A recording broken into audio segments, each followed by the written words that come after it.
Welcome student on another video lecture. Today's topic is raw materials used in herbal cosmetics part 2. In our last lecture we have covered about the fixed oil, waxes, gum and colors. Now another raw material which is used in herbal cosmetic, that is perfumes. Some commonly used perfuming agent in cosmetics are: first one is rose. It is obtained by steam distillation of flower petals of Rosmarinus officinalis, family is Labiati, and for obtaining rose oil, the blossom before they blossom are collected just before sunrise. Jasmine essential oil, it is obtained from the flowers of Jasminium grandiflorium, family is Olaceae. It is obtained from jasmine oil. Solvent extraction method is used for collection of that essential oil. It is used in perfumery industries. Lavender oil, it is obtained from the flowers and stalks of Lavandula officinalis, family is Labiati. Tuberose oil, it is obtained from Epimedium acuminatum. Its oil is a brown viscous liquid with sweet heavy sensuous scent. Geranium oil, it is obtained from the distillation of flower leaves and stalks of Pelargonium graveolens, families Geraniaceae. Champa oil, it is obtained from the flowers of Michelia champaca.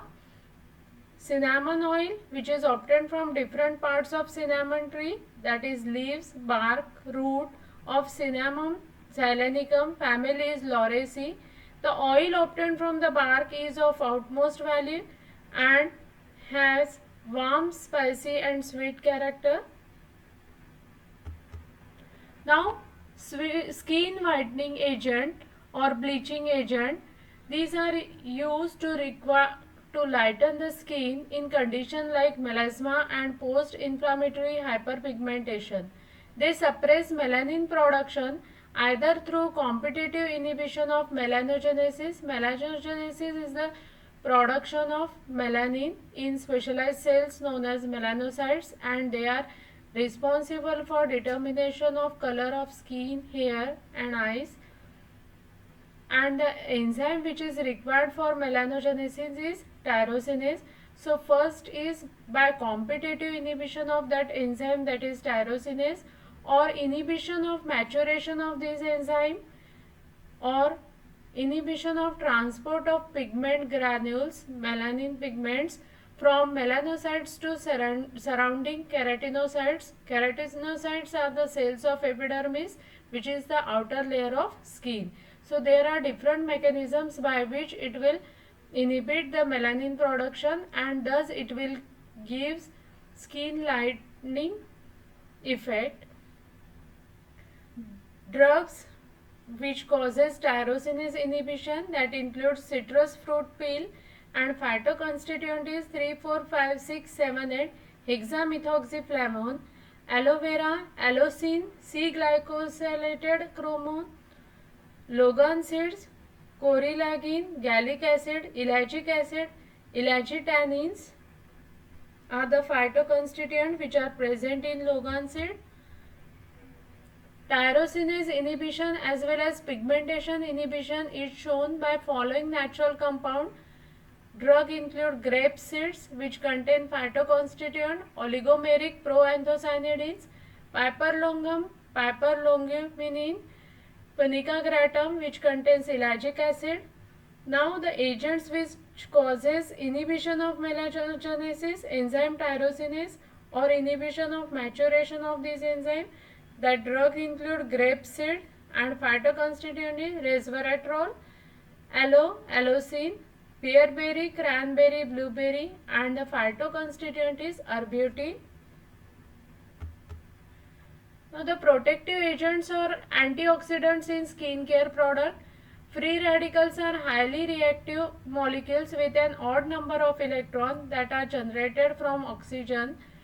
So through electrochemical chain, the oxygen is released, and the oxygen having odd number of electrons, which is considered as free radicals and which is responsible for oxidative stress, and they will cause damage to various cellular structure such as DNA, protein, cellular membrane. In addition, free radicals may lead to inflammation, which seems to play an important additional role in skin aging also.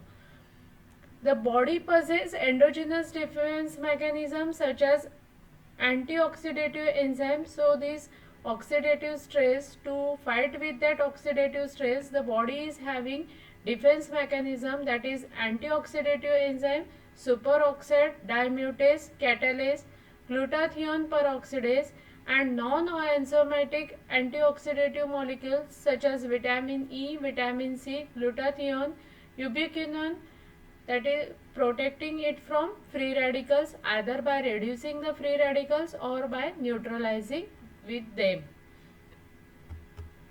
Some of the antioxidant defense mechanism can be inhibited by ultraviolet light.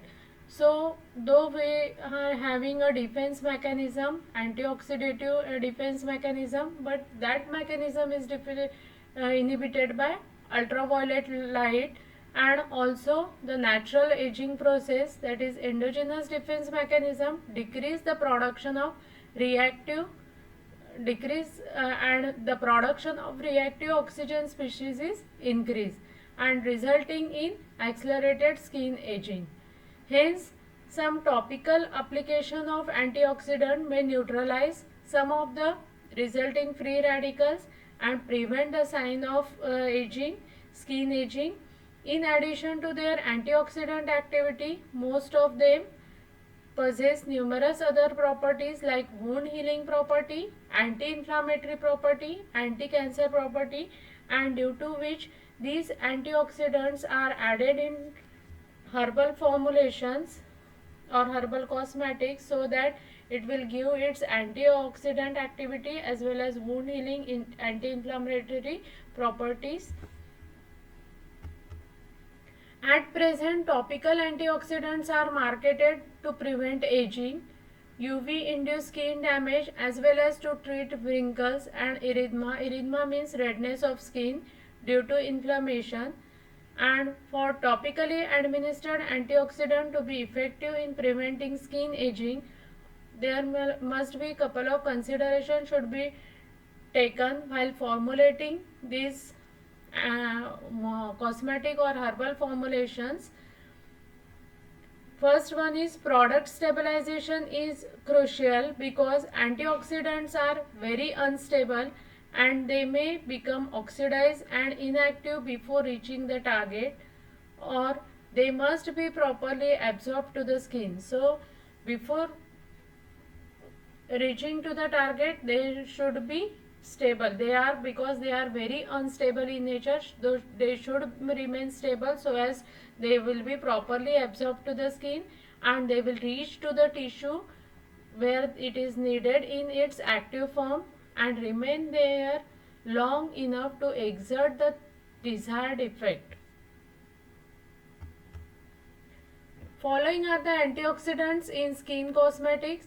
Vitamin E, which exert photoprotective, inhibit human macrophage metalloelastase and inhibit degradation of elastin. Vitamin C, it is a potent antioxidant and is required for collagen synthesis. Lycopene, it is also a potent antioxidant and photoprotective in nature. Resveratrol, it is an anti-aging agent, antioxidant, protect against ultraviolet B rays mediated cutaneous damage, inhibit ultraviolet B mediated oxidative stress also. Proanthocyanidins from grape seeds, these are the stronger scavengers of free radicals than vitamin C and E, anti-aging, antioxidant. Hair is continuously exposed every day to a range of harmful effects such as sunlight, pollution, cosmetic treatment, grooming practices, cleansing. The UV component of sunlight damage human hair causing fiber degradation. So these hairs are continuously exposed to the dust, dirt and sunlight, and the UV radiation from that sunlight that will cause damage to the hair. Ultraviolet B rays attack the melanin pigments and protein fractions, that is keratin of hair, and UV rays, that is A, produces free radicals and reactive oxygen species, and through the interaction of endogenous photosensitizer, the UV radiation cause increase in protein and lipid degradation and changes in color, shine, and adverse consequences for mechanical properties. So continuously exposure to the ultraviolet B and ultraviolet A rays, that will cause oxidative stress also, increases oxidative stress also, and causes damage to the hair, that is degradation or changes in color and shine. So the natural antioxidant application can improve their mechanical properties and preserve the color and shine of the fibers, coats, and protect them against ultraviolet rays, reduce lipid peroxidation of the protein degradation, and finally improves fiber integrity. In oral cavity, oxidative stress is associated with gingivitis, that is inflammation of gum, and other periodontitis, that is inflammation of tissue surrounding the teeth, which will cause shrinkage of gum and loosening of teeth. The other factors include alcohol consumption, exposure to nicotine, dental procedure, bleaching agent, dental cement, composite fillings, and metals used in dentistry also lead to oxidative stress. Periodontal pathogens can induce overproduction of reactive oxygen species and lead to collagen and periodontal tissue breakdown. Recently, it has been affirmed that the onset and development of dental caries is due to imbalance in level of free radicals, reactive oxygen species, and antioxidant in saliva. So whenever there is imbalance between these three, that is free radical, reactive oxygen species, and antioxidant which is produced in saliva, it will lead to dental caries. Now the dental manufacturers have incorporated antioxidant supplement due to their anti-angiogenic, anti-inflammatory, antiviral, anti-tumor properties in toothpaste, mouthwashes, lozenges, fluoride gels, dentifrices, and oral sprays, breath fresheners, and other dental products for control of gingival and periodontal diseases. Now last one is preservatives. Preservatives are used to prevent the spoilage of cosmetic product and also the growth of microorganisms. These are very important to add into the cosmetic formulation to preserve the product for longer period of time. They are the product of oxidation of oils and fats. Most of the cosmetic preparations, especially those containing water, are prone to deterioration if not added with preservatives. So ideal preservative should possess following characteristics. It should be compatible with the formulation. It should be soluble to the extent needed to achieve an effective concentration. It should be stable enough to provide sustained antimicrobial effect. It should be colorless and odorless. It should be non-irritant and non-allergic in concentration used. Examples of preservative that includes organic acid like benzoic acid and formic acid, alcohol like ethyl alcohol, isopropyl alcohol, aldehydes like formaldehyde, cinnamic aldehyde, phenolics like cresol and phenol, ester like methyl parahydroxybenzoate, ethyl parahydroxybenzoate, mercurals like thiomersal, nitromersal, surfactant like benzalkonium chloride and cetyl pyridinium chloride, miscellaneous compound like ethyl vanillin and vanillin. So this is about the different raw materials which are used in herbal cosmetics. Thank you.